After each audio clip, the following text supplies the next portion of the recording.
હું ડોક્ટર ધવલ સાવલિયા આ YouTube platform ઉપર સાધ્યમ ડિજિટલ એકેડમી વતી દરેક વિદ્યાર્થીનું હાર્દિક સ્વાગત કરું છું.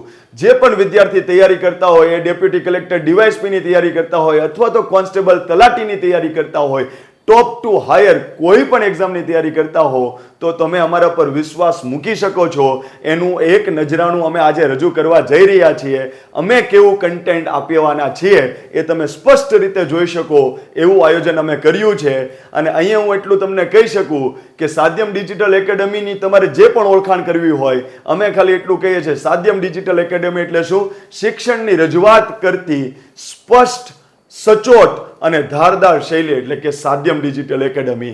તો તમારે જો આ વસ્તુનો અહેસાસ કરવો હોય તો અમે દરેક વિષયનો તબક્કાવાર તમારી સામે રજૂઆત કરવાના છીએ. તો આજની રજૂઆત આ છે. વિદ્યાર્થી મિત્રો, આર્ટ એન્ડ આર્કિટેક્ચરમાં આપણે આગળ વધીએ.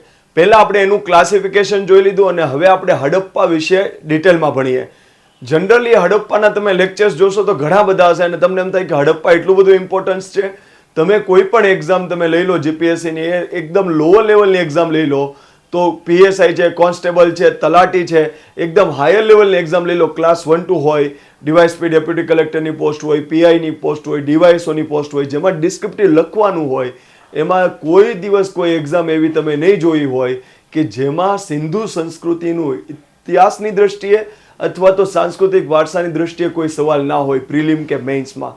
તો આપણે એટલું યાદ રાખવાનું કે તમારું એક એટીટ્યુડ એવો હોવો જોઈએ કે તું ભણાવ છો ને અમને સમજ નથી આવતી, એ તમારો એટીટ્યુડ ચાલશે. પણ એવી વસ્તુ નહીં કરવાની કે ઓહો એટલું બધું ડિટેલમાં. એટલું યાદ રાખજો કે હવેની એક્ઝામો આપણે એકદમ ક્લિયર કરવી હોય તો આપણે એકદમ જેટલી પણ વસ્તુ મળે એ આપણે સમજવાનો પ્રયત્ન કરવો જોઈએ. ભલે આ ઇન્ફોર્મેટિવ સબ્જેક્ટ છે, મોટો બધો લાગતો સબ્જેક્ટ, પણ આપણે એને ઘોળીને પી જવાના છીએ. એક વસ્તુ આપણે યાદ રહેશે. તો આપણે ચાલુ કરીએ છીએ હડપ્પાનું આર્ટ એન્ડ આર્કિટેક્ચર, જેમાં આપણે પહેલા એનું કોમન ભણશું એટલે કે common architecture, common sculpture of Harappa. અને પછી આપણે શું કરશું? પછી આપણે એવી રીતના લાવશું કે હડપ્પામાંથી શું મળ્યું હતું, મોહેન્જો-દડોમાંથી શું મળ્યું હતું, ધોળાવીરામાંથી શું મળ્યું હતું, લોથલમાંથી શું મળ્યું હતું. પછી આપણે સ્પેશિયલી જોશું કે ગુજરાતની કઈ સાઇટ પરથી કયું આર્કિટેક્ચર અને આર્ટને યાદ રાખવાની છે. તો પહેલા આપણે જોઈએ છે હડપ્પાનું આર્ટ એન્ડ આર્કિટેક્ચરમાં કોમન ટોપિક, જેમાં સાઇટ વાઇઝ નહીં, બધું કોમન શું શું જોવા મળે છે એના પર આપણે ફોકસ કરીએ. તો પહેલો પાર્ટ આપણે લઈએ છીએ કોમન આર્કિટેક્ચર ઓફ હડપ્પા.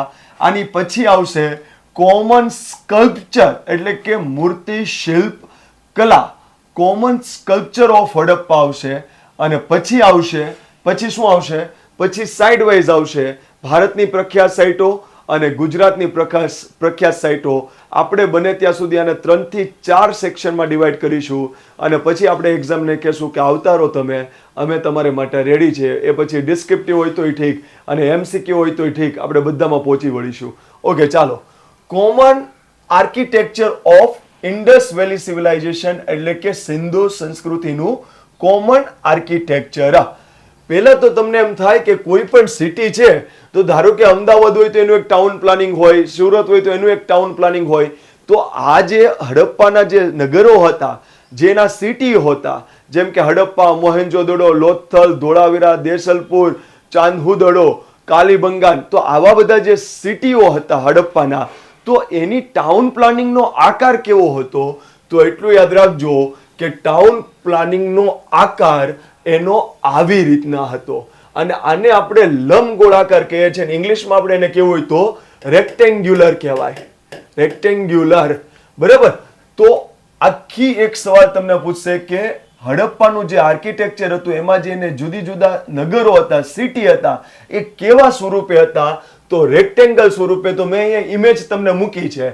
તો આખી રેક્ટેંગલ અથવા તો ચોરસ, અમુક ચોરસ અમુક રેક્ટેંગલ, પણ ચોરસ કા લંબચોરસ એવી રીતના એના મકાનોની ગોઠવણ હતી. જો મકાનોની ગોઠવણ તમે બારીકથી જુઓ તો નાના નાના ચોરસ હશે, લંબચોરસ હશે, ચોરસ હશે, લંબચોરસ હશે, ચોરસ હશે, લંબચોરસ હશે.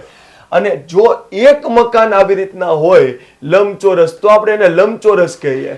પણ આવી રીતના લંબચોરસ મકાનો લાઈનમાં હોય આવી રીતના, બરાબર, તો પછી એનાથી જે ઝાડા જેવી રચના થાય, ઝાડા જેવી, એને ગ્રીડ કહેવાય. શું કહેવાય? ગ્રીડ એટલે કે ઝાડુ. તો તમને ઇંગ્લિશમાં તમે વાંચતા હોય તો એમ વાંચવામાં આવશે કે રેક્ટેન્ગ્યુલર ગ્રીડ એટલે કે લંબચોરસ સ્વરૂપે ગ્રીડ આકારે આખું શહેર બનેલું હોય છે. તો પહેલો સવાલ કે સિંધુ સંસ્કૃતિમાં જેટલા પણ શહેરો હતા એ કેવી પ્રકારની ગોઠવણમાં ગોઠવાયેલા હતા. તો નાના નાના ચોરસ મકાન અથવા નાના નાના લંબચોરસ મકાન અથવા તો લંબચોરસ ચોરસ મકાન એનું એક ઝાડું બને આવી રીતના તો એને ગ્રીડ સિસ્ટમ કહેવાય. તો લંબચોરસ ગ્રીડ સિસ્ટમમાં જે તે શહેરો પથરાયેલા હતા, વિસ્તૃત થયેલા હતા. જો તમને આવું ન આપે તો તમને એક શબ્દ આવશે કે ચેસ બોર્ડ જેવી ગોઠવણ ધરાવતા હતા. કેવી ગોઠવણ ધરાવતા હતા? Chess board. આપણે ચેસ રમતા હોય તો ચેસમાં નથી આવતું વ્હાઇટ એન્ડ બ્લેક બોક્સ.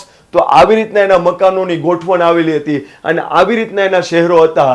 એટલે તમને બે શબ્દ આવડવા જ જોઈએ, લંબચોરસ ગ્રીડ પદ્ધતિ અથવા તો ચેસ બોર્ડની જેમ મકાનોની ગોઠવણ હતી ચોરસ લંબચોરસ આકારે અને આખું શહેર એવી રચના ધરાવતું હતું. તમને એવું પૂછશે કે આમાં કોઈ અપવાદ છે? તો યસ, આમાં એક અપવાદ છે. તો એ બનવાલી નામની જે સાઇટ છે, બનવાલી નામનું જે શહેર છે એ અત્યારના હરિયાણામાં આવેલું છે. એ આ બધા લંબચોરસ આકારે હતું. તો આ એક સાઈડ એવી છે કે એના મકાનના સ્ટ્રક્ચર્સો લંબગોળાકારે છે એટલે કે ઓવેલ શેપ. તમે આને આવો શેપ હોય ને એને ઓવેલ શેપ કહેવાય. તો બધી સાઈડો જે છે, મોટા ભાગની સાઈડો હડપ્પાની, એ લંબચોરસ પ્રકારની ગ્રીડ પદ્ધતિ ધરાવે છે. જ્યારે બનવાલી શહેર જે છે હરિયાણાનું એ ઓવેલ શેપ એટલે કે લંબગોળાકાર સ્વરૂપે ગોઠવાયેલી શહેરની રચના છે. તો એટલું યાદ રાખજો. તમારે અપવાદરૂપ યાદ રાખવાનું છે. આમ યાદ રાખજો, બનાવીને ગોળ જેવું બનાવ્યું, બનાવીને લંબગોળ જેવું બનાવ્યું. બધા અલગ હતા, આને બધાને બનાવી દીધું. તમારા કરતા હું અલગ થઈશ. બનવાલી તો કેવી રીતના બનાવ્યું? લંબગોળ સ્વરૂપે. તો પહેલી વસ્તુ ક્લિયર થઈ ગઈ કે હડપ્પાની જેટલા પણ શહેરો છે એ મોટા ભાગના લંબચોરસ ગ્રીડ પદ્ધતિ જેવા છે, જેને ઇંગ્લિશમાં કહેવાય રેક્ટેન્ગ્યુલર ગ્રીડ પદ્ધતિ. અને બીજો શબ્દ યુઝ કરશે તો ચેસ બોર્ડ. શરત માત્ર એટલી હોય કે આવી ઇમેજ બનવી જોઈએ, મકાન એનું ઝાડું એટલે કે ગ્રીડ. પણ એક શહેર એવું છે જે હરિયાણામાં બનવાલી નામનું જે સાઇટ છે, જે હડપ્પિયન સાઇટ છે, એ ઓવેલ શેપમાં આવેલી છે અને એને આપણે ગુજરાતીમાં કેવું હોય તો લંબગોળ. અને તમારે મગજમાં એક ઇમેજ ફિટ કરવી હોય તો આવી ઇમેજમાં એ આવેલું છે. તો આ જે મકાનો હતા અથવા તો કોઈ પણ બાંધકામ હતા એ શેનાથી બનતા હતા? પથ્થરથી બનતા હતા, ઈંટથી બનતા હતા. અને ઈંટ હોય તો એ કાચી ઈંટ કે પકેલી ઈંટ. તો એટલું યાદ રાખજો કે હડપ્પિયન સભ્યતામાં જે પણ વસ્તુ બની છે એ ઈંટોથી બનેલી છે અને એ પકવેલી ઈંટો છે, ગરમ કરીને પકવેલી ઈંટો. તો આજે પણ એટલા વર્ષો જૂની, 4000 વર્ષ જૂની એટલે કે ઈસવીસન પૂર્વે 2450 આપણે ગણીએ, ઈસવીસન પૂર્વે 2450 તો આજના 2000 અને પહેલાના 2450 ઈસવીસન પહેલાના, તો આજથી 4000 વર્ષ જૂની સંસ્કૃતિની સાઇટો હજુ પણ એની મળે છે. તો એટલું યાદ રાખજો કે સામાન્ય ઈંટથી બનાવેલી હોય તો એનામાં એટલી ટકાઉ શક્તિ ના હોય. તો એટલું યાદ રાખજો કે આ શેનાથી બન્યું છે? તો આ બાંધકામ જે હતું, આર્કિટેક્ચર હતું, એ પકવેલી ઈંટથી બનાવવામાં આવ્યું હતું, જેને ઇંગ્લિશમાં કહેવાય બન્ટ મડ બ્રિક. બ્રિક એટલે ઈંટ, મડ એટલે માટીનો કદડો જેવું આમ કરી અને પછી એને શેકી નાખવાનું, બન્ટ. આટલું ક્લિયર? તો પકવેલી ઈંટોથી આ મકાનોની રચના અથવા તો આ સ્થાપત્યોની રચના કરવામાં આવતી હતી, આર્કિટેક્ચર કરવામાં આવતું. શું પકવેલી ઈંટો જે હતી એને કોઈક વસ્તુ જોડવા તો જોશે ને? તો એટલું યાદ રાખજો કે મેં અહીંયા તમને જો આ વસ્તુ દેખાડી છે તો આ વસ્તુ કાળા રંગની છે. આપણે જનરલી આપણી ઈંટો જે છે એને ફિટ કરવા માટે આપણે સિમેન્ટ વાપરતા, બરોબર? તો એ બ્લેક કલરની હોય. અહીંયા જો હું આવી રીતના જે પૂરવા માટે આ બતાવું છું એ વ્હાઇટ કલરનું છે ને, તો આને કહેવાય જીપ્સમ. જીપ્સમ મોટાર. આજે આવું લોંદા જેવું બનાવ્યું ને એને મોટાર કહેવાય, કાદવ જેવું. અને જીપ્સમ એટલે જીપ્સમ, એને ચિરોડી કહેવાય. શું કહેવાય? ચિરોડી. અને બીજું તમે બધા જ એના નામથી પરિચિત છો, પીઓપી. Plaster of Paris. તો પ્લાસ્ટર ઓફ પેરિસ કેવું એકદમ ભીના જેવું હોય અને સુકાઈ જાય તો કેવું કઠણ અને બાઇન્ડિંગ કરી આમ પકડી રાખે. તો એટલું યાદ રાખજો, 4000 વર્ષ પહેલાના કોઈ પણ સ્થાપત્યનો ભાગ હજુ પણ તમને જોવા મળે છે. એનો મતલબ એમ કે પાક્કા પાયે થયેલી રચના હોય તો તમને પૂછવામાં આવે કે આ જે સ્થાપત્યો અથવા તો બાંધકામ કરવામાં આવતા હતા એ કાચી ઈંટો હતી, હોય કે ન હોય એની ના નથી, કદાચ હોય પણ મોટા ભાગનું બાંધકામ પકવેલી ઈંટો દ્વારા કરવામાં આવતું હતું. અને એ ઈંટોના સ્લેબને જોડવા માટે વચ્ચે જીપ્સમ મોટારનો ઉપયોગ કરવામાં આવતું હતું. જીપ્સમ એટલે શું? એટલે યાદ રાખજો, બધાના જીભમાં ચીરા જ પડેલા હોય, કારણ કે કોઈની જીભ શુદ્ધ શબ્દ બોલતી નથી, નવા શબ્દો મિત્રોને દેતા જ હોય, એટલે આપણે એમ કે આની જીભ તો યાર ચીરા પડેલી જ હોય, કોઈ દિવસ મીઠી વાત જ ના હોય. તો જીભ પર ચીરા પડે, જીપ્સમ, ચીરોડી, અને એને આપણે કહીએ છીએ પીઓપી, પ્લાસ્ટર ઓફ પેરિસ. તો એનાથી ઈંટના સ્લેબોને જોડવામાં આવતું હતું. આટલું ક્લિયર બધાને? ઓકે, અહીંયા એક વસ્તુ યાદ રાખજો, મેં TWL લખ્યું છે.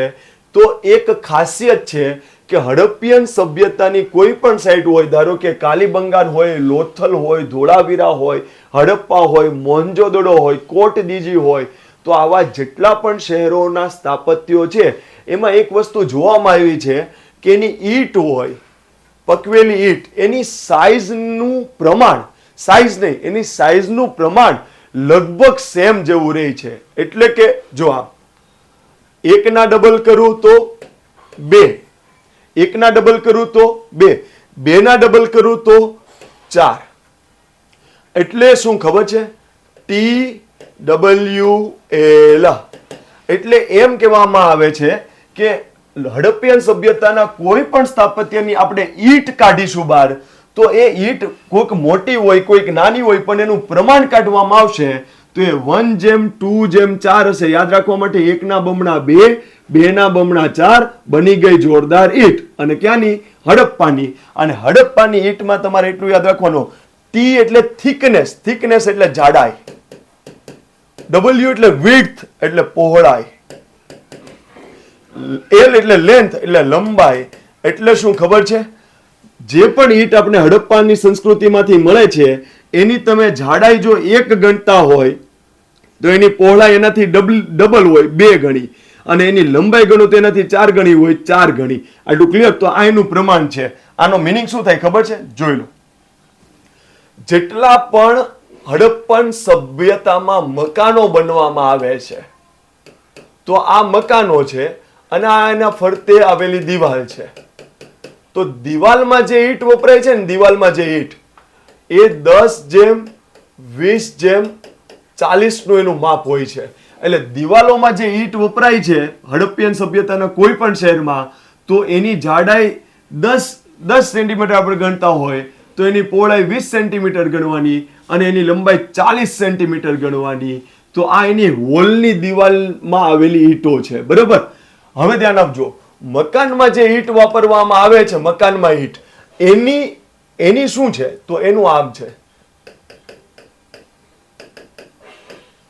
તો મકાનમાં જે ઈંટો વાપરવામાં આવે છે એનાથી નાની હોય, પણ એનું પ્રમાણ કેટલું? એની જાડાઈ માપવામાં આવે તો 7 સેન્ટીમીટર હોય. ધારો કે એની શું કહેવાય, પહોળાઈ માપવામાં આવે તો 14 સેન્ટીમીટર હોય. ધારો કે એની આપણે લંબાઈ માપવામાં આવે તો 28 સેન્ટીમીટર. આ બે ડેટા યાદ રાખવાના છે, તમને આવનારી એક્ઝામમાં દેખાશે જ, કારણ કે દરેક સાઇટ વાઇઝ અલગ નથી. લગભગ હડપ્પાની કોઈ પણ સાઇટ લો તેમાં મકાનની ઈંટ અને એની ફરતે દિવાલની ઈંટ, કિલ્લેબંધી કરવામાં આવેલી દિવાલની ઈંટ માપવામાં આવો તો તમે જોઈ લો એનું પ્રમાણ સેમ જ નીકળે. જુઓ, હું આ 10માંથી બધામાંથી 2 કાઢી નાખું, બરાબર? આ શું કહેવાય, 10 કાઢી નાખું. ચાલો આમાંથી હું 10 કાઢી નાખું, 10 કોમન નીકળે છે. જો તો 10 કાઢી નાખું એટલે 1 આવે, અહીંયા 2 આવે અને અહીંયા 4 આવે. જો 10 × 1 એટલે 10, 10 × 2 એટલે 20, 10 × 4 એટલે 40. થઈ ગયું આનું પ્રમાણ 1:2:4. આમાંય તમે જોઈ લો, આમાંથી હું 7 બાર કાઢી લો તો આનું પ્રમાણ એ આવી જશે 1, 2 અને 4. જો 7 × 1 7, 7 × 2 14, 7 × 4 28. તો આ સવાલ તમને આવડવો જ જોઈએ કે ઓકે બધા એટલું વાંચીને આવી જશે કે હડપ્પાની જે સાઈડો છે એમાં પકવેલી ઈંટો વપરાતી, કાચી ઈંટો વપરાતી હતી કે બંને, તો બધા કે બંને ભાઈ, અમુક કાચી ઈંટો જોવા મળે છે, અમુક પકવેલી ઈંટો જોવા મળે છે, ચાલો વાંધો નહીં માની લીધું. પણ પકવેલી ઈંટો જે હતી એને જોડવા માટે શું યુઝ થતું હતું? જીપ્સમ મોટાર, જેને બીજું શું કહેવાય? પીઓપી અથવા ચીરોડી. ઓકે, એ પણ આવડી ગયું.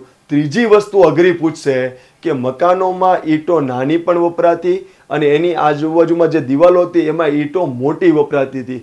ભલે નાની હોય કે મોટી હોય પણ એની જાડાઈ, પહોળાઈ અને લંબાઈનું પ્રમાણ સેમ જ હતું, 1:2:4. જો હું કિલ્લેબંધીની કરેલી દિવાલ, જે ફરતે આવેલી દિવાલ છે એની જાડાઈ, પહોળાઈ અને લંબાઈ માપું તો 10:20:40 અને મકાનની માપું તો 7:14:28. એટલે આમથી આમ કરી શકશે નહીં. આપણો જવાબ એકદમ ક્લિયર રહેશે. અહીંયા સુધી ડન બધાને? ઓકે, ચાલો આપણે આગળ વધીએ. ઓકે, હવે આપણે જોઈએ કે ભાઈ નગર હતું. નગર તો એમાં શું હતું? તો ધારો કે કોઈ પણ નગર હોય તો એમાં આવી રચના આવતી હતી કે આ ભાગ એક ઊંચો હોય ને એક ભાગ નીચો હોય, બરાબર? તો જે નગરનો ઊંચો ભાગ હોય અને જે નગરનો નીચો ભાગ હોય તો તમને એટલી તો ખબર પડે ને કે ઊંચું સ્થાન કોનું હોય? શાસક વર્ગનું. અને નીચું સ્થાન કોનું હોય? કોમન મેનનું. અને શાસક હોય શાસક એ હંમેશા ઓછા જ હોય, બરાબર? અને કોમન મેન વધુ હોય. ધારો કે વડાપ્રધાન એક જ હોય, વડાપ્રધાન કરોડ હોય ના, તો એની વેલ્યુ શું રહે? તો હંમેશા શાસક ઓછા હોય અને કોમન મેન વધુ હોય. તો એટલું યાદ રાખજો કે અમુક નગરોને બાદ કરતા હડપ્પાના મોટા ભાગના નગરો બે ભાગમાં વિભાજિત થતા. એક ભાગ ઊંચો હતો, એક ભાગ નીચો હતો. ઊંચા ભાગમાં શાસક વર્ગો રહેતા હતા અથવા તો એને સંબંધિત બિલ્ડિંગ સ્ટ્રક્ચર્સ ત્યાં આવેલા હતા. અને જે નીચાવાળા ભાગ હતા એમાં કોમન મેન, હું છું, તમે છો, શ્રમિક વર્ગ છે, લોકો જે રહેતા હોય એના મકાનો હશે, આ બધું જ એવી રીતના હતું. પણ મેં શું કીધું? શાસક વર્ગ હંમેશા ઓછો હોય અને કોમન મેન હંમેશા વધુ હોય. તો એટલું યાદ રાખજો, નગરોને આખા ગામને આવડે છે કે બે ભાગમાં વેચવામાં આવતું હતું. ઊંચો ભાગ, નીચો ભાગ. ઊંચા ભાગમાં શાસક વર્ગ સંબંધિત સ્થાપત્ય હોય, મકાન હોય, રહેણાંક હોય. નીચેમાં કોમન મેન હોય અને એને સંબંધિત રહેઠાણ હોય, એને સંબંધિત એની દુકાનો હશે, ધંધાકીય પ્રવૃત્તિઓ હશે, બધું અહીંયા હશે. પણ મારે ખાલી એટલું યાદ રાખવું જ કે આખું જે નગર હોય ને એમાં શાસક વિસ્તાર જે હોય ને એ ઓછા વિસ્તારમાં હોય અને જે કોમન મેન જે વિસ્તાર છે એ લાંબા વિસ્તારમાં હોય.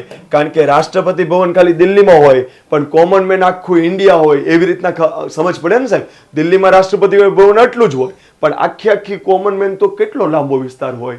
તો એટલું યાદ રાખજો કે નગર આયોજનમાં જે ઉપસેલો ભાગ હતો, શાસન વ્યવસ્થા માટેનો ભાગ હતો, એ નાનો એવો વિસ્તાર ધરાવતો હતો અને કોમન મેનો જે રહેતા હતા એ ખૂબ મોટા વિસ્તારમાં રહેતા હતા. અહીંયા આપણે એક ઇમેજ મૂકી છે. સિટાઇડલનો અર્થ થાય કિલ્લાબંધી અથવા રાજગઢ અથવા દરબારગઢ, ઉપસેલો ભાગ.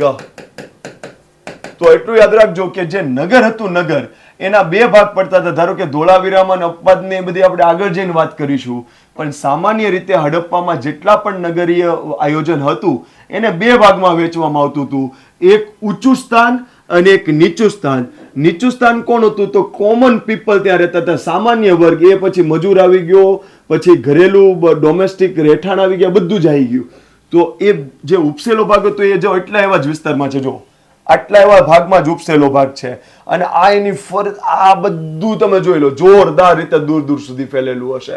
તો આને આપણે લોઅર ટાઉન કહેતા હતા, એટલે કે નગરનો નીચો ભાગ. અને આને આપણે સિટાઇડલ કહીએ છીએ. સિટાઇડલ એને ગુજરાતીમાં કહેવાય કિલ્લાબંધી, રાજગઢ અથવા દરબારગઢ, એટલે કે શાસક લોકો ત્યાં રહેતા હશે એવું પ્લેસ જે ઉપર હતું અને આ લોઅર ટાઉન એ નીચે હતું. જનરલી આની ફરતે 12 મીટર જેટલી, જો અહીંયા તમને ઇંગ્લિશમાં લખું છું, citadel is a 12 metre high structure. એટલે કે આ કેટલા મીટર હાઈ સ્ટ્રક્ચર હશે? 12 મીટર જેટલું ઊંચું. એન્ડ ઇટ્સ હાઈલી ફોર્ટિફાઈડ નો અર્થ થાય કિલ્લેબંધી કરવી, બરાબર? એની ફરતે આવી રીતના દિવાલો કરવામાં આવી હશે, બરાબર? Citadel is made of mud bricks. Mud એટલે કે માટીની જે ઈંટો બનાવવામાં એને મડ બ્રિક્સ કહેવાય. અને એને એકદમ ગરમ કરીને પકવી નાખવામાં આવતી અને બેક કરવું એટલે કે બેક્ડ. બરાબર. Use build most building okay. બસ 10 એટલી વસ્તુ આપણે ધ્યાનમાં રહેવી જોઈએ. અને આ યાદ રાખજો કે વચ્ચેનો જે આ ભાગ ઉપસેલો છે ને, આ ભાગ, એને વોચ ટાવર કહેવામાં આવતું હતું, કે અહીંથી બધી વસ્તુ ઉપર નજર રાખવામાં આવતી. આટલું ક્લિયર? તો લેટ ઇટ બી. મેં તમને અહીંયા જે એક ઇમેજ આપી છે એને આપણે પાછળ પણ જવાના છીએ. તો અહીંયા ખાલી એટલું આપણે યાદ રહેવું જોઈએ કે બે ભાગ હતા, એક ઉપસેલો ભાગ અને એક નીચાણવાળો ભાગ. નીચાણવાળો ભાગ નીચે બધા કોમન મેન જ રહેતા હોય, ઊંચાણવાળા ભાગમાં શાસક વર્ગ રહેતા હોય. શાસક વર્ગનો વિસ્તાર સિટાઇડલનો છે એકદમ નાનો વિસ્તાર છે અને કોમન મેનનો એકદમ લાંબો વિસ્તાર છે. જનરલી સિટાઇડલ જે હતા એ કેટલા મીટર ઊંચા હતા? 12 મીટર ઊંચા હતા. એમાં જે વચ્ચેનો ભાગ ઉપસેલો હોય એને ટાવર કહેવાય, વોચ ટાવર, એટલે કે ત્યાંથી દીવાદાંડી ટાઈપ આપણે કેમ ત્યાંથી જોતા હોય દરિયામાં, એવી રીતના એના લોઅર ટાઉન ઉપર અહીંયા નજર રાખવામાં આવતી હતી. અહીંયા સુધી ક્લિયર? ચાલો આપણે આગળ જઈએ. ચાલો, આ વસ્તુ મેં શું મૂકી છે.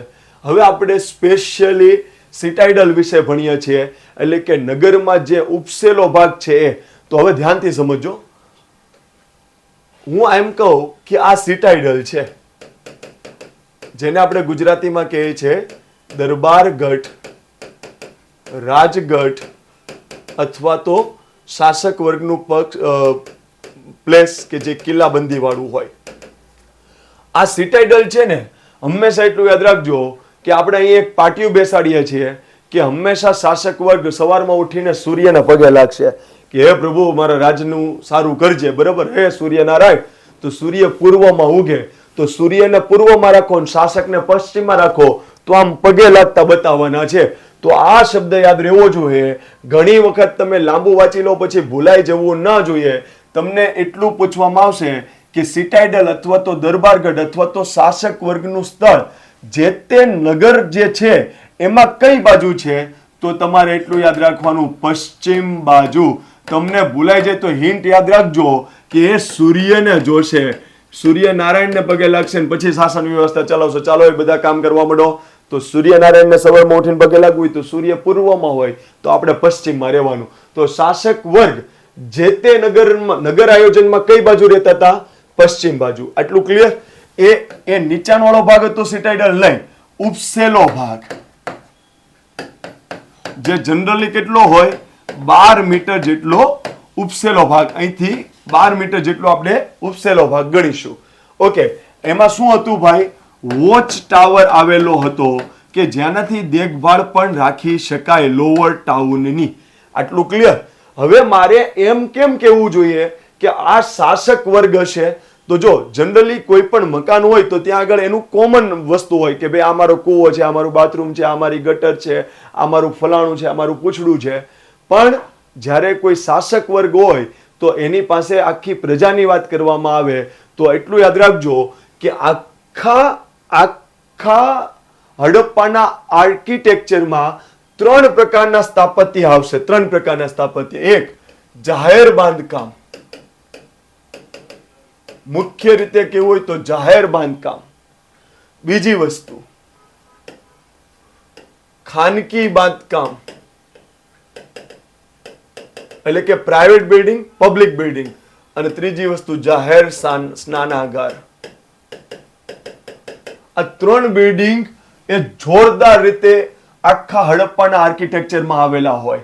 તો આ ખાનગી બાંધકામ જે છે એને આપણે લોઅર ટાઉનમાં ગણવાનું અને બીજા જે બાંધકામ છે એને આપણે સિટાઇડલ વિસ્તારમાં ગણવાનું. તો હવે આપણે જોઈએ છે કે જે દરબારગઢમાં જ્યાં શાસકો રહેતા હતા અથવા તો શાસક વર્ગ રહેવાની કોઈ સંભાવના છે તો ત્યાં શું શું આવેલું હોય? તો એટલું યાદ રાખજો, ત્યાં શું શું આવેલું હોય? તો જાહેર બાંધકામ આવેલું હોય. એટલે કે બધા કોમન વ્યક્તિ અથવા તો કોઈ પણ આયોજન કરે શાસક વર્ગ તો એનો ઉપયોગ લઈ શકાય એવી રીતના કોઈ બિલ્ડિંગ આવેલું હશે, જાહેર બાંધકામ. પછી જાહેર સ્નાનાગાર. જાહેર સ્નાનાગાર. બરાબર?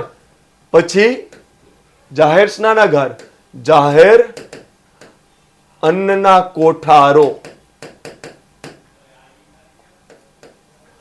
જાહેર અન્નના કોઠારો, જાહેર સ્નાનાગૃહ, જાહેર બાંધકામ અને આ એક વસ્તુ તમારી ગુજરાતીની બુકો આપણે જે તૈયારી કરતા હોય એમાં નથી આપતા, પણ અહીંયા આપવામાં આવ્યા છે.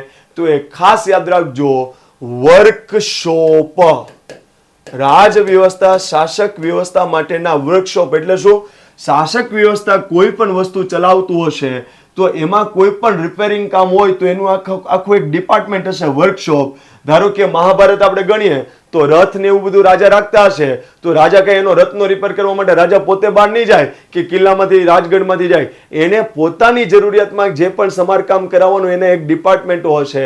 તો સેમ અહીંયા વર્કશોપના બિલ્ડિંગો પણ જોવા મળે છે સિટાઇડલમાં. અને એટલું યાદ રાખજો, સ્તંભવાળા હોલ પણ જોવા મળે છે જે કદાચ વહીવટીય બાંધકામ તરીકે કામમાં આવતા હશે.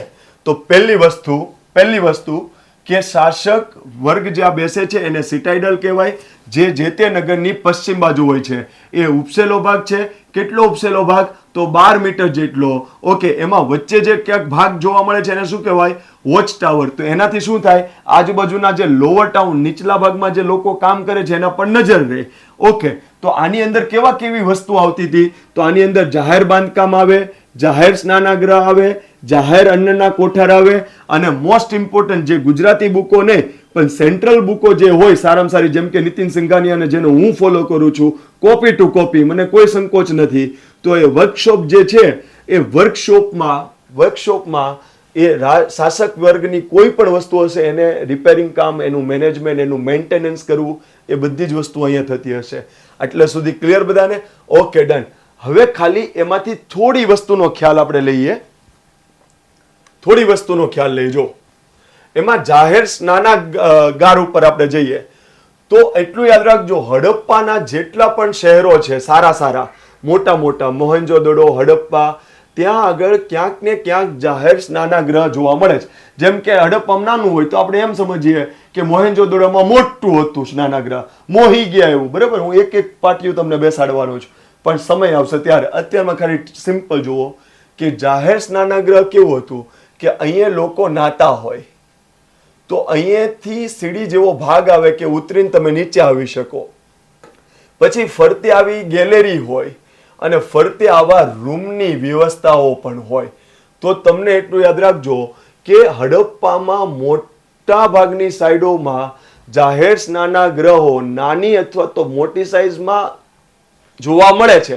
જેમ કે ફેમસમાં હશે હડપ્પા અને મોહેન્જો-દડો એવી સાઈડોમાં.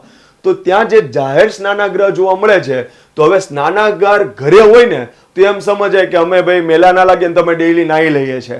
પણ હું એમ કહું કે કોમન સ્નાનાગૃહ બનાવો તો એનો મતલબ એમ કે નાવા વ્યવસ્થાની ખાલી સિમ્પલ ના હોય. તો એટલું યાદ રાખજો કે કદાચ એ સમયમાં ધાર્મિક માન્યતામાં જાહેર સ્નાન કરવું એનો કોઈક ઇમ્પોર્ટન્સ હશે. એટલા માટે જ હડપ્પાની મોટા ભાગના નગરોમાં જાહેર સ્નાનાગૃહ આપને પ્રાપ્ત થાય છે. તો એટલું યાદ રાખજો કે જાહેર સ્નાનાગૃહને લોઅર ટાઉનમાં મૂકશું કે સિટાઇડલ એટલે કે દરબારગઢમાં. ઓકે, જાહેર સ્નાનાગાર એમાં શું સ્ટ્રક્ચર છે? તો એની ફરતે ગેલેરી, એની ફરતે સરાઉન્ડિંગ નાના રૂમ પણ જોવા મળે છે. એમાં પગથિયા પણ હોય છે. એ પગથિયાનો ઉપયોગ કરીને ડાયરેક્ટ આમથી ધુબાકા નથી મારવાનું, જો આવા પગથિયા પણ છે. અને એની વચ્ચે જે પાણી છે એમાં મસ્ત તરવાનું હોય છે. તો આ બધી વસ્તુ ઘરે હોય તો ઠીક છે, પણ મોટા પાયે જ્યારે શાસક વર્ગ આવું બનાવતો હોય તો એનો મતલબ એમ કે જે તે સમયે જે પણ ધાર્મિક માન્યતા હશે એમાં જાહેર સ્નાનનું મહત્વ હશે જ. બાકી કોઈ શોખ થતો હશે નહીં. અહીંયા સુધી ક્લિયર બધાને? Okay, done. હવે અન્નના જે જાહેર અન્નના કોઠારો છે એમાં આપણે શું યાદ રાખવાનું છે? તો હડપ્પા હોય, મોહેન્જો-દડો હોય, ઘણી જગ્યાએથી મોટા જાહેર બાંધકામો કે જેને અન્નના કોઠાર તરીકે ઉપયોગમાં લેવાતો હોય, કારણ કે એની તિરાડો હોય ને બાંધકામની જે જૂના, એમાં ક્યાંક ઘઉંનો દાણો હોય કે ક્યાંક જવનો દાણો હોય કે વોટેવર જે પણ હોય, તો એનાથી ખબર પડે કે ભાઈ આમાં કંઈક અનાજના કોઠારો હશે.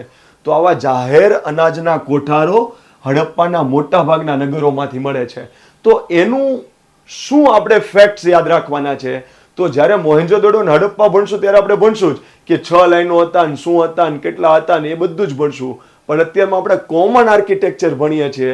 તો જે અન્નના ભંડારો ત્યાંથી જોવા મળતા હતા એ કેવા હતા? તો એમાં આપણે બે વસ્તુ યાદ રાખવાની છે.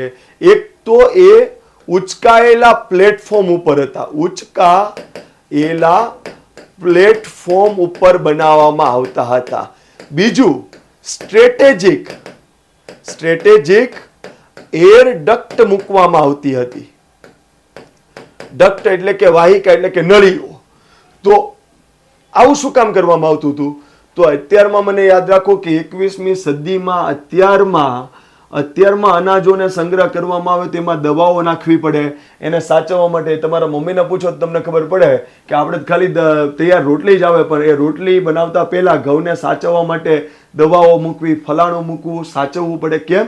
કારણ કે જીવાતો લાગી જશે, જીવજંતુ લાગી જશે તો આપણું અનાજ 1 વર્ષ સચવાઈ ના રહે, બગડી પણ જાય.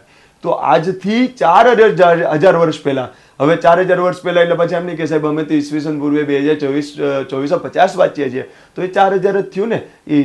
ઈસુ પહેલાના 2400 અને અત્યારના 2000, તો ટોટલ કરો તો 4000 બોલવો ને. તો આજથી લઈને 4000 વર્ષ પહેલા તો કેટલી જંગલો હશે, કેટલી જીવાતો હશે. તો ત્યારે અનાજને સાચવવું હોય તો તમારે તળિયાથી થોડો ઊંચો ભાગ રાખવો પડે. ઉંદર હોય તો ઘરમાં ઘૂસી જાય, નાની કોઈ વસ્તુ હોય તો ઘરમાં ઘૂસી જાય, નીચે વસ્તુ હશે એને ફટાફટ ઉપાડી લેશે, પણ ઉપર મૂક્યો હશે તો ઉંદર કદાચ ચડે પણ ખરો, પણ એને તકલીફ તો પડે ને. તો એટલું યાદ રાખજો કે ઉચકાયેલા પ્લેટફોર્મ ઉપર અનાજના કોઠારો બનાવવામાં આવતા અને એમાં પછી અનાજ ભરવામાં આવતું, જેથી કરીને તે સમયમાં જ્યારે પૂર આવે, નદી પર વરસાદ આવે, કારણ કે આખી નામ જ શું છે? સિંધુ સંસ્કૃતિ. તો સિંધુ છે એ સિંધુ સંસ્કૃતિ કુલ 6 નદીઓના ભેગા થવાથી સિંધુ, ઝેલમ, ચિનાબ, રાવી, બિયાસ, સતલુજ, બરાબર, આટલી નદીઓની આસપાસ આ બધા શહેરો આવેલા છે. તો ત્યારે નદીમાં વરસાદ આવે, પૂર આવે તો કદાચ અનાજ બગડવાની સંભાવના બને. એટલા માટે જેને ઉચકાયેલા પ્લેટફોર્મ ઉપર બનાવવામાં આવતું હતું, જેથી કરીને ફ્લડનું પાણી એટલે કે પૂરનું પાણી એને ન અડે અને એના પર જીવાતો ન લાગે, એટલે કે જીવજંતુ અને ફ્લડ બેયથી બચી જાય. અને આપણે નથી કહેતા એકદમ એર ટાઈટ રાખીએ તો બાટની સ્મેલ આવે. આપણે નથી કહેતા આ બાટની સ્મેલ આવે, જ્યારે બધું ગંધાઈ ગયું છે. કેમ? કારણ કે હવાની અવર જવર ના રાખવામાં આવે, પેક કરી દેવામાં આવે, એટલે બધી જ વસ્તુઓ પછી ડિસ્ટ્રોય થવાની સંભાવના બને. તો એવી જ રીતના એમાં એર ડક્ટ પણ મૂકવામાં આવ્યું હોય. જો આ ભાગ દેખાય છે, આ ભાગ એના ઉપર અન્નનું કોઠાર હતું, એટલે ઉપસેલું પ્લેટફોર્મ બનાવવામાં આવે અને એના ઉપર પછી દિવાલો બધું ચડીને એમાં અન્ન ભરવામાં આવે, એટલે અન્નના કોઠાર બનાવવામાં આવે. ક્લિયર? અને એમાં એર ડક્ટ મૂકવામાં આવે, એટલે હવાની અવર જવર રહે, એટલે બટાશે નહીં, એમાં બાટની સ્મેલ નહીં આવે, એ બગડશે નહીં. અને ઊંચા પ્લેટફોર્મના લીધે જીવાતો અને ફ્લડિંગથી પણ એને સુરક્ષિત રાખશે. આટલું ક્લિયર? Okay, done. ચાલો હવે આપણે આગળ જઈએ. આ બધી જ વસ્તુઓ જોઈ ગયા. હવે એક વસ્તુ યાદ રાખજો, અહીંયા મેં મંદિર દોર્યું છે અને આ મેં રાજમહેલનો ફોટો લીધો છે. તો હું આમાંથી તમને શું કહેવા માંગુ છું? તો એટલું યાદ રાખજો કે હડપ્પન સભ્યતામાંથી ભગવાનની અને દેવીની મૂર્તિઓ મળે છે. જેમ કે પશુપતિની મૂર્તિ મળે, ફળદ્રુપતાની દેવીની મૂર્તિ મળે, માતૃદેવીની મૂર્તિ મળે. તો મૂર્તિઓ મળે છે, પણ મંદિરોનું કોઈ કહેવાય એવી લક્ષણો પ્રાપ્ત થતા નથી, એવું કોઈ સ્થાપત્ય પ્રાપ્ત થતું નથી. એટલે જો આમ બોલવાનું, મૂર્તિ યસ, મંદિર નો. બરાબર? આમે યાર મંદિર વગર ચાલે પણ મૂર્તિ વગર ચાલે. હવે હું મંદિર ચણી દઉં અને એમાં મૂર્તિ જ ન હોય તો બરાબર, તો ખાલી મંદિરને શું આપણે કરશું? એ તો આપણું ઘર જ થઈ જાય ને. તો એટલું યાદ રાખજો, મંદિર કરતા મૂર્તિ મહત્વની છે. એટલે આપણે આમ યાદ રાખશું કે હવે જેટલો પણ સાંસ્કૃતિક વારસો આપણે આગળ વધારશું તો આવી રીતના યાદ રાખશું, પહેલા મૂર્તિ આવે, પછી મંદિર આવે અને પછી મંદિરના મૂર્તિ આવે. તો આવી રીતના આગળ ભણશું ને તો તમે જેમ જેમ આપણે આગળ વધતા જશું, વેદિક, અનુવેદિક, પછી મહાજન પદો, એ પ્રમાણે જેમ જેમ અર્વાચીન ભારત સુધી જશું આપણે સાંસ્કૃતિક વારસામાં, તો એટલું યાદ રાખજો, પહેલા સ્ટાર્ટિંગમાં મંદિરો નહીં આવે, ગુપ્તકાળની એ બધી વાતો ભણશું ત્યારે કંઈક તમને નાનું મોટું આપણે બધું જ રાખ્યું છે. મંદિર સ્થાપત્ય શૈલીથી માંડીને એક વસ્તુ છોડવા નથી. ઓકે, અહીંયા આવો તો મેં શું કીધું? હડપ્પામાં મૂર્તિઓ મળે છે સિંધુ સંસ્કૃતિમાંથી, પણ મંદિરો કેવા એવા કોઈ સ્થાપત્યના લક્ષણો અથવા તો અવશેષો પ્રાપ્ત થતા નથી. એવી જ રીતના આ જે સિટાઇડલ છે એમાં એવું અનુમાન થાય એવા બિલ્ડિંગો મળે છે કે આમાં કોઈક રાજા અથવા તો શાસક વર્ગ રહેતો હશે, પણ મોટા રાજમહેલ જેવો કોઈ પણ અવશેષ પ્રાપ્ત થતો નથી. એટલે સિંધુ સંસ્કૃતિમાં આમ બોલાય મૂર્તિ મળે જ પણ મંદિરો નહીં. શાસકો હોય એવા નાના મોટા બાંધકામો મળે જ પણ મોટા રાજમહેલો નહીં. આટલું ખાસ યાદ રાખજો. મૂર્તિ છે, મંદિર નથી. રાજાઓને શોભે એવા નાના મોટા સ્થાપત્યો છે પણ મોટા રાજમહેલો નથી. આ હડપ્પાના માટે આપણે આ સ્ટેટમેન્ટ બે યાદ રાખવાના છે.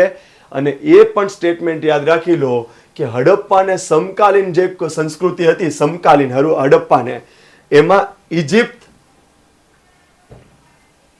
હડપ્પાને જે સમકાલીન સંસ્કૃતિ હતી, ધારો કે આપણું આ ભારત છે, બરાબર, આ ભારત છે, પછી અહીંયા પાકિસ્તાન આવે નાપાક, પછી આમાં આવે ઈ ને જોડો તોય ઈ બાકી રહી જાય. ઓકે, તો આ છે ઈરાન, આ પાકિસ્તાન છે, એની આ બાજુ છે ઈરાક, બરાબર. પછી ઈ ને જોડો એટલે જોર્ડન, તોય ઈ બાકી રહી જાય.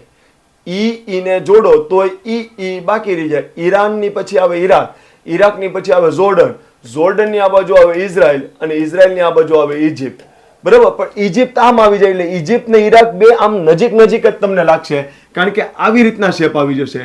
ઈ ને જોડો તોય ઈ બાકી રહી જાય. ઈરાન, ઈરાક, જોર્ડન, ઇઝરાયલ અને ઇજિપ્ત અને ઈરાક બે આજુબાજુમાં જ છે. એટલે કે આજુબાજુમાં એટલે આ મડીન નહીં પણ નજીક લાગે. તો ઇજિપ્તની સંસ્કૃતિ અને ઈરાકની જે સંસ્કૃતિ હતી એને કહેવાય મેસોપોટેમિયા. જે બે નદીની વચ્ચેની સંસ્કૃતિ હતી, એક ટાઇગ્રીસ અને એક યુફ્રેટિસ. ઓકે, મેસોપોટેમિયા, ટાઇગ્રીસ અને યુફ્રેટિસ નદીની વચ્ચેનો પોર્શન છે, જે હાલના ઈરાકનો ભાગ, થોડો સિરિયાનો ભાગ ને જોઈન્ટ કરીને બને છે. તો આ બે સંસ્કૃતિ જે હતી ને એમાં રાજમહેલ કહેવાય એવા સ્થાપત્યો પણ હતા, અને એમાં એના ધર્મને અનુરૂપ ના મંદિરો જેવા સ્થાપત્યો પણ હતા. તો એટલું યાદ રાખજો કે નગરીય આયોજનમાં હડપ્પા એ બે કરતા શ્રેષ્ઠ હતું. પણ જે આ બાબત છે એમાં ઇજિપ્તની સંસ્કૃતિ અને મેસોપોટેમિયાની સંસ્કૃતિ આગળ હતી કે ત્યાં શાસક વર્ગને કહેવાય એવા પ્રોપર રાજમહેલ જેવા સ્થાપત્યોનો પણ ઉલ્લેખ મળે છે, અને તેના ધર્મને અનુરૂપ ધાર્મિક સ્થાપત્યો, મંદિર જેવા પણ સ્થાપત્યો એને ત્યાં જોવા મળે છે. ઇજિપ્ત અને ઈરાકની સંસ્કૃતિ. ઇજિપ્ત અને ઈરાકને શું કહેવાતું હતું? મેસોપોટેમિયા. આટલું ક્લિયર? અને ટાઇગ્રીસ અને યુફ્રેટિસ નદીની વચ્ચે. અહીંયા સુધી ડન બધાને? ઓકે, ચાલો. તો આપણે સિટાઇડલને કમ્પ્લીટ કરી દીધું. તમે એક એક વસ્તુ વખત જોઈ લેજો ફટાફટ. પશ્ચિમ બાજુ ઉપસેલો 12 મીટર, વોચ ટાવર, આટલા બિલ્ડિંગો છે. પછી ધારો કે અનાજના કોઠાર, ગ્રેનરી એટલે અનાજનો કોઠાર હડપ્પાનો બતાવ્યો છે. તો ઉપસેલા પ્લેટફોર્મ ઉપર હોય અને નાની નાની આ એર આવે એવી ડક્ટ હોય છે, એને સ્ટ્રેટેજિક એર ડક્ટ કહેવાય. તો ફ્લડ અને જીવાતો સામે બચાવે અને એમાં બાટ ન લાગી જાય, એટલે કે હવાની સાવ ગેરહાજરી થાય તો તકલીફ થશે. સ્નાનાગૃહ હોય તો આ હોય, વચ્ચે ચારે બાજુ ગેલેરી હોય અને નાના નાના રૂમો આવેલા હોય છે, અને આવી રીતના ઉતરવાનું હોય છે. એટલે સુધી ક્લિયર? ઓકે. અને શાસકોને શોભે એવા નાના મોટા સ્થાપત્યો છે, મોટા રાજમહેલો નહીં, અને મૂર્તિઓ છે પણ મંદિરો નહીં. Okay, done. ચાલો આગળ. નીચેનો નગરીય ભાગ. ઓકે, નીચેનો જે નગરીય ભાગ છે એમાં આપણે જોઈએ તો નીચેનો જે નગરીય ભાગ છે એને આપણે પ્રોપરલી જોઈએ. તો નીચેના નગરીય ભાગમાં આપણે વાત શું કરી હતી કે આ સિટાઇડલ હોય તો આ નગરીય ભાગ, કે તો ક્યાં કોણ રહેતું હોય? તો સામાન્ય નાગરિક, એના ઘર, પછી શ્રમિક વર્ગ,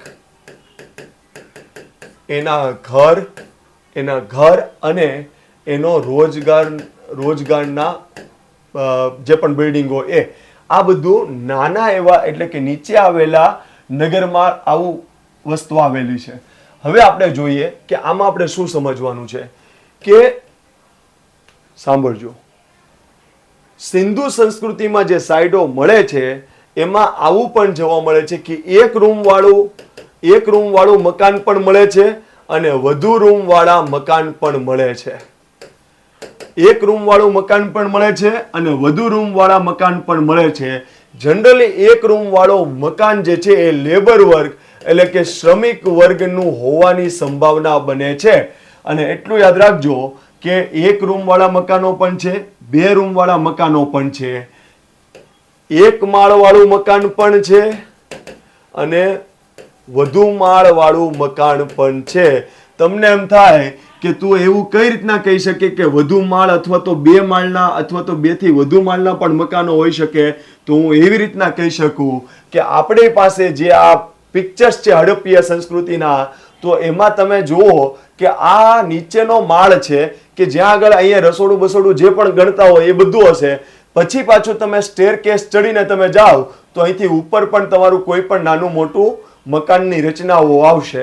તો હડપ્પાની જે સાઇટો છે, મોહેન્જો-દડો, હડપ્પા, કાલીબંગાન, લોથલ, ધોળાવીરા, તો ત્યાં જે મકાનો મળે છે એમાં આવા પગથિયા જોવા મળે છે. તો એ એવું ઇન્ડિકેટ કરે છે કે પગથિયા ઉપર સોના ના હોય, ઉપર કંઈક બાંધકામ હશે. તો એક માળના મકાનો પણ હતા અને બે માળના મકાનો પણ હતા એવું અનુમાન કરવામાં આવે છે. એક રૂમ વાળા મકાનો પણ હતા અને બે કે બે થી વધુ રૂમ વાળા મકાનો પણ હતા. પણ જે નાનું મકાન હશે એ શ્રમિક વર્ગનું સૂચન કરે છે. અને હડપ્પામાં શાસક વર્ગ પણ નાનો હતો, શ્રમિક વર્ગ પણ નાનો હતો, મધ્યમ વર્ગની સંખ્યા વધુ હતી હડપ્પામાં. કે સૌથી વધુ જે સંખ્યા હોય 100 હોય તો એમ કહું કે એમાંથી 60 લોકો મધ્યમ વર્ગમાંથી આવતા હશે. તો આપણે એમ કહેવાય કે શાસક વર્ગ શ્રમિક વર્ગ કરતા હડપ્પિયન સંસ્કૃતિમાં મધ્યમ વર્ગનું પ્રમાણ વધુ હતું. તો એક રૂમ, વધુ રૂમ, એક માળ, વધુ માળ, એટલું ક્લિયર? માળ કેવી રીતના ખબર પડ્યા? તો ભાઈ આપણે ત્યાંથી આ જે એનું વસ્તુ દેખાય છે એના પરથી આપણે માળ ખબર પડે છે. અહીંયા સુધી ડન બધાને? ઓકે, ચાલો હવે ધ્યાન આપજો.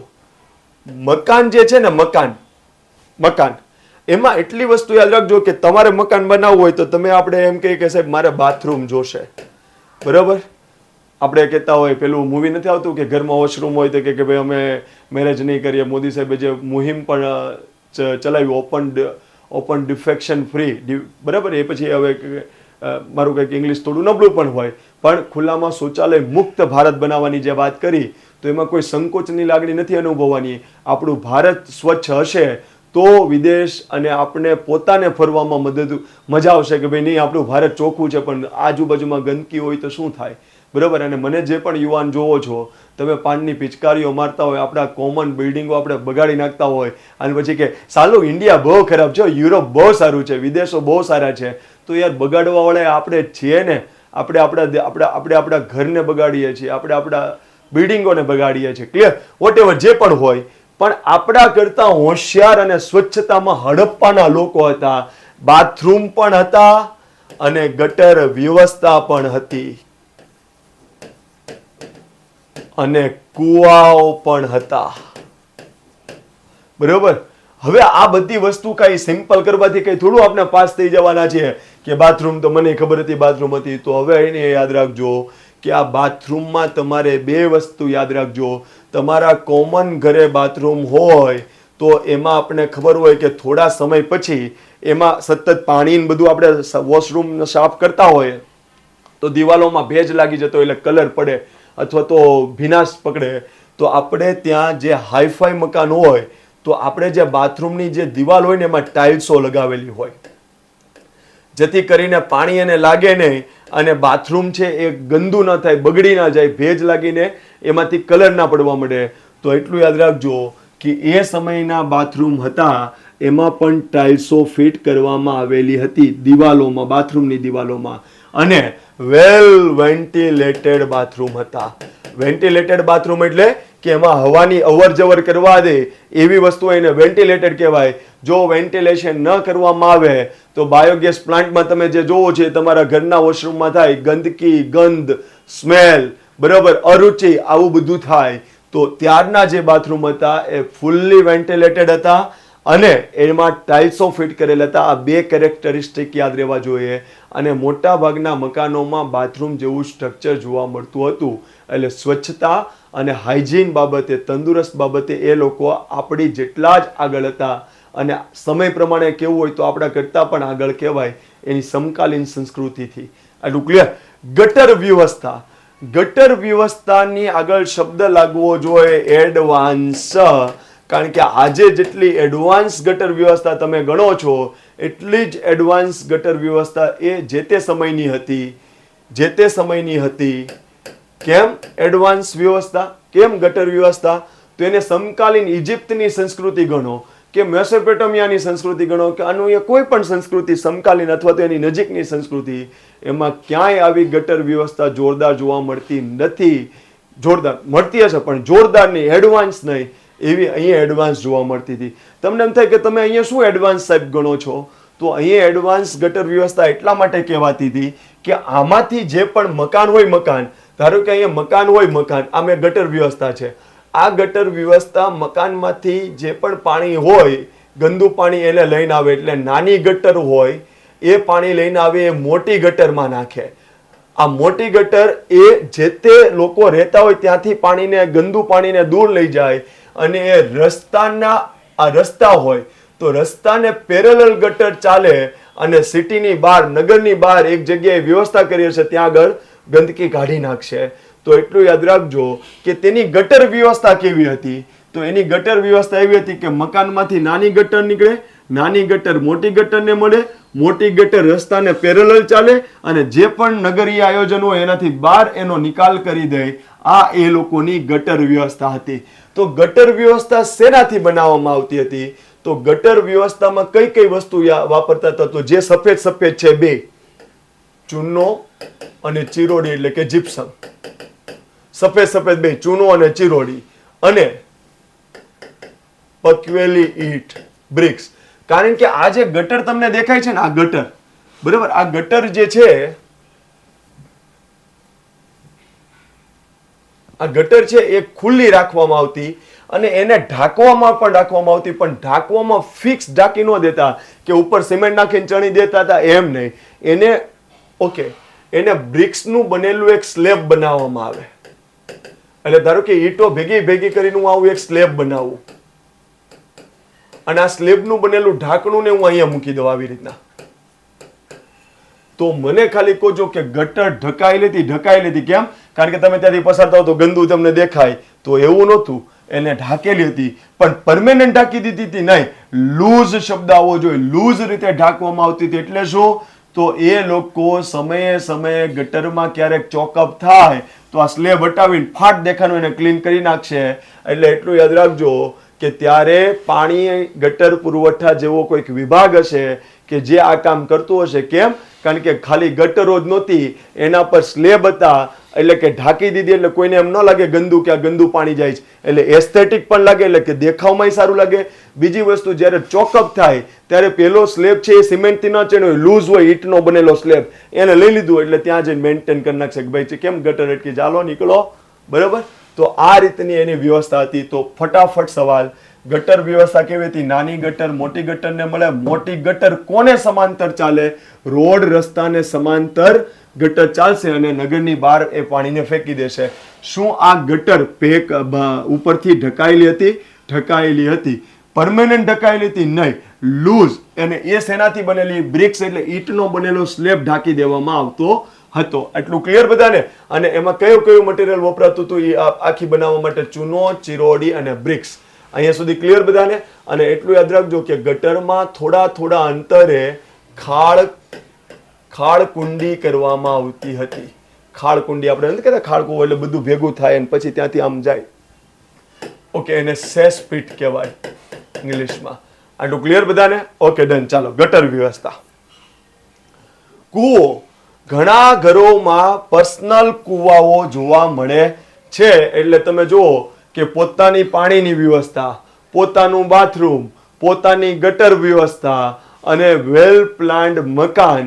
તો તમે સમજી લો કે આજે જે છે એ સમયે હતું. એટલા માટે દુનિયામાં આપણી હડપ્પિયન સંસ્કૃતિ દુનિયાભરમાં પ્રખ્યાત છે. અહીંયા સુધી ક્લિયર બધાને? ઓકે, ચાલો. રસ્તા, એના રસ્તા કેવા હતા?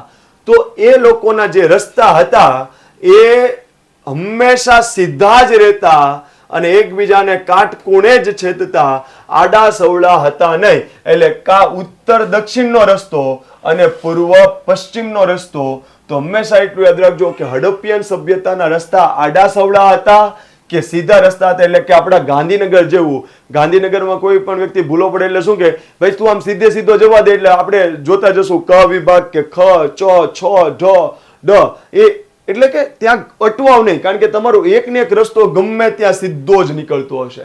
તો એટલું યાદ રાખજો કે હડપ્પિયન સભ્યતામાં જે પણ રસ્તાઓ હતા, હડપ્પિયન સભ્યતામાં જે પણ રસ્તાઓ હતા એ ઉત્તરથી દક્ષિણ સીધા, પૂર્વથી પશ્ચિમ સીધા, ઊભો અને આડો રસ્તો એકબીજાને કાટખૂણે જ છેદે, જેને ઇંગ્લિશમાં કહેવાશે રાઈટ એંગલે એકબીજાને ક્રોસ કરશે. એટલું ક્લિયર? અને રસ્તા શું સાંકડા હતા? નહીં સાહેબ. આજ જેટલા રસ્તાઓ પહોળા છે એટલા રસ્તાઓ પહોળા હતા. 10 મીટર જેટલા પહોળા રસ્તાઓ હતા. મુખ્ય રસ્તા જે હતા, શેરીના મુખ્ય રસ્તા હતા એ 10 મીટર પહોળા હતા. જો આપણે એને ફૂટમાં કન્વર્ટ કરવું હોય તો 32.8 થી લઈને 40 ફીટ જેટલા પહોળા રસ્તા હતા. તો રસ્તા બાબતે આપણે શું આવડવું જોઈએ કે રસ્તા રસ્તા એકદમ સીધા હતા. ઉત્તર દક્ષિણનો રસ્તો એના પૂર્વ પશ્ચિમના રસ્તાને કાટખૂણે જ છેદતો હોય. રસ્તાઓ પહોળા હતા 10 મીટર જેટલા, એટલે કે આજના 32.8 થી લઈને 40 ફૂટ જેટલા રસ્તા પહોળા હતા. અને રસ્તામાં સમયાંતરે આવા ખાડા જોવા મળે છે. એ એવું ઇન્ડિકેટ કરે છે કે અત્યારની જેમ સ્ટ્રીટ લાઇટો જેમ છે એવી જ રીતના ત્યારે દીવાદાંડી મૂકવામાં આવતી હશે, અથવા તો લાઇટ પેલું શું કહેવાય સ્તંભ મૂકવામાં આવતા હશે. એટલે કે ધારો કે આવી રીતના એક ખાંભો કરી દેવામાં આવે, ત્યાં આગળ ફાનસ મૂકી દેવામાં આવે, એવી કોઈક રચના હશે જેથી કરીને રાત્રે કોઈ વાહન વ્યવહાર થાય તો એને દેખાય, નહીતર વહીવટ થઈ જાય, કોણ કોને ભટકાઈ જતું રહ્યું ખબર પડશે નહીં. તો આવી વ્યવસ્થા એ સમયે પણ જોવા મળે છે. તો રસ્તા બાબતે તમે આ વસ્તુનો ઉલ્લેખ કરી શકો છો. અને યાદ રહેતું હોય તો રાખજો કે મોટા ભાગના મકાનો જેટલા પણ હતા એની દિવાલ એની બારી બારણા હોય એ કોઈ દિવસ મુખ્ય રસ્તામાં ખુલતા હોય એવી રીતના હશે નહીં, એક્સેપ્ટ લોથલ સિવાય જેટલી પણ હડપ્પિયન સાઇટ છે એના બારી બારણા કોઈ દિવસ મુખ્ય રસ્તા બાજુ ખુલતા હોય એવી રીતના રહેલા હોતા નથી. આટલું ક્લિયર? તો આપણે રસ્તા બાબતે ભણી ગયા, પછી ગટર વ્યવસ્થા વિશે ભણી ગયા, કૂવા માટે ભણી ગયા, બાથરૂમ માટે ભણી ગયા, વધુ માળ, એક માળ, આટલી વસ્તુઓને આપણે ક્લિયર કટ જોઈ લીધી છે. તો તમે અહીંયા ફરીથી જોઈ લો કે આપણે એટલી વસ્તુનો ખ્યાલ લઈ લીધો છે. આને કહેવાય લોવર ટાઉન. અહીંયા સુધી ક્લિયર? ફટાફટ. એક રૂમના જ મકાનો હતા નહીં, એક રૂમના હતા, 2 રૂમના હતા અને 2 થી વધુ રૂમના હતા. એક રૂમ જનરલી કોના માટે હતું? શ્રમિક વર્ગ, શાસક વર્ગ, શ્રમિક વર્ગ અને મધ્યમ વર્ગ. આમાંથી કઈ વસ્તી સૌથી વધુ હતી? મધ્યમ વર્ગ. ઓકે, એક જ માળના મકાન હતા? નહીં, 1 થી વધુ માળના પણ મકાનો હતા. એવું કેમ ખબર પડે? તો મકાનમાં તમને આવી પગથિયાવાળી શું કહેવાય સીડી જોવા મળે છે. Okay, done. પછી બાથરૂમ હતા તો બાથરૂમ સિમ્પલ હતા? નહીં. તો બાથરૂમ હતા તો એના પરથી આપણે હડપ્પિયન સભ્યતા માટેનો કેવો લક્ષણ જોઈ લેવાનો? એ સ્વચ્છ હતી, સુઘડ હતી અને તંદુરસ્ત માટે એટલે કે હાઇજીન માટે એ લોકો વિચારશીલ હતા. તો બાથરૂમમાં શું હતું? તો ટાઇલ્સ હતી અને વેન્ટિલેટર બાથરૂમ હતું. ગટર વ્યવસ્થા હતી સિમ્પલ નહીં, એડવાન્સ ગટર વ્યવસ્થા હતી. નાની ગટર મકાનમાંથી નીકળે એ મોટી ગટરમાં પાણી નાખે, મોટી ગટર રસ્તાને સમાંતર ચાલે અને નગરની બહાર એની ગંદકીનો દૂર નિકાલ કરી દેશે. તો એટલું ક્લિયર? એમાં વચ્ચે શું હશે? તો ખાળ કુંડા હશે, ખાળ કૂવા હશે, જેમાં આવું ગંદુ પાણી ભેગું કરીને એનું સેગ્રીગેશન થતું હશે કે બધું છૂટું પાડતા હશે. ઓકે, ગટર શેનાથી બનતી હતી? ચૂનો, ચીરોડી અને ઈંટથી. ઈંટનો સ્લેબ હતો એ લૂઝ હતો, એને ગમે ત્યારે ઉચકીને ગટરને સાફ કરી શકતા હતા. અહીંયા સુધી ક્લિયર બધાને? ઓકે, તો આપણે અહીંયા કોમન આર્કિટેક્ચર ઓફ હડપ્પાને કમ્પ્લીટ કર્યું. હજુ મોહેન્જો-દડો, હડપ્પા ને બધું ઇન્ડિવિડ્યુઅલ આપણે ભણવાનું છે. હવે આપણે આવશે આની પછીનું જે સેક્શન આવશે એમાં આવશે કોમન સ્કલ્પચર ઓફ હડપ્પા. આટલું ક્લિયર? જય હિન્દ, જય ભારત.